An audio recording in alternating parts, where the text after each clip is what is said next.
ख्रिस्तामध्ये माझ्या प्रिय भाविकांनो, प्रभू येशू ख्रिस्ताचा या अशुद्ध शक्तीवरती असलेला अधिकार आणि प्रभू येशू ख्रिस्ताने या अशुद्ध शक्तीवरती मिळवलेला विजय हे जणू काही आपल्यासाठी एक विश्वासाचं दार उघडण्यासारखं आहे.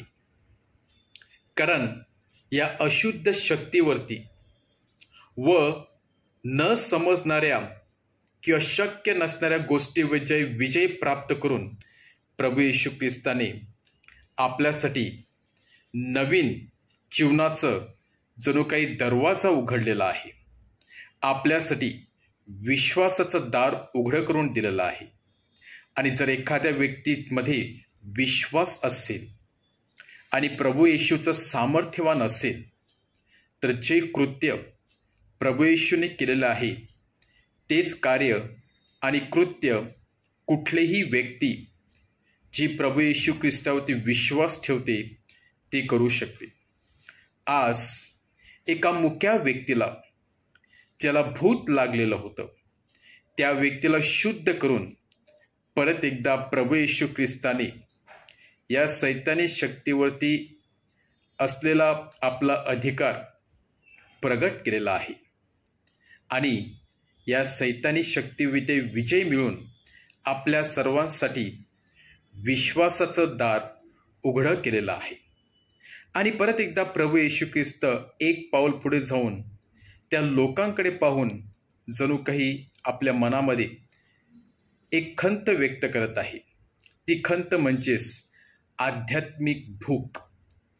ज्याप्रमाणे लोक आध्यात्मिकरित्या भुकेलेले होते परमेश्वराच्या शब्दासाठी, परमेश्वराच्या स्पर्शासाठी, आणि म्हणून ही आध्यात्मिक भूक भागवण्यासाठी कामकरी फार थोडे आहेत.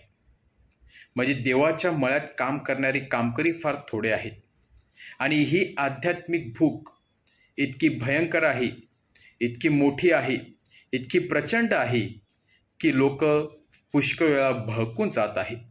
आणि त्यांना त्या योग्य मार्गावरती आणण्यासाठी, योग्य दिशा देण्यासाठी आणि त्यांची आध्यात्मिक भूक भागवण्यासाठी आज प्रभू येशू ख्रिस्त आपल्या सर्वांना प्रार्थना करण्यासाठी सांगत आहे. आणि ती प्रार्थना कशासाठी तर परमेश्वराने आध्यात्मिक भूक भागवण्यासाठी चांगल्या कामगारांना पाठवावं. आपल्या सर्वांना प्रभू येशू ख्रिस्ताने एकमेकाची आध्यात्मिक भूक भागवण्यासाठी पाचारण केलेलं आहे. ही आध्यात्मिक भूक आपण कशा प्रकारे भागवू शकतो? जेव्हा आपण इतरांना मदत करणार, जेव्हा परमेश्वराचा शब्द इतरांना देणार, जेव्हा परमेश्वराच्या नावाने आपण एकत्र बसून प्रार्थना करणार, जेव्हा चर्चमध्ये जाऊन प्रभू येशू ख्रिस्तावरती विश्वास ठेवणार, तीच आध्यात्मिक भूक अशा कार्याद्वारे आपण एकमेकाची भागवू शकतो.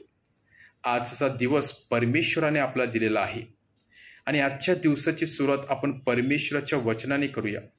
प्रथम आपल्या स्वतःची आध्यात्मिक गरज भूक भागूया आणि ती भूक आपण इतरांची भागवण्याचा प्रयत्न करूया. आणि जेव्हा आपण इतरांची आध्यात्मिक भूक भागवण्यासाठी प्रयत्न करणार, परमेश्वर नक्कीच त्याचा मोबदला आपल्या सर्वांना देणार आहे.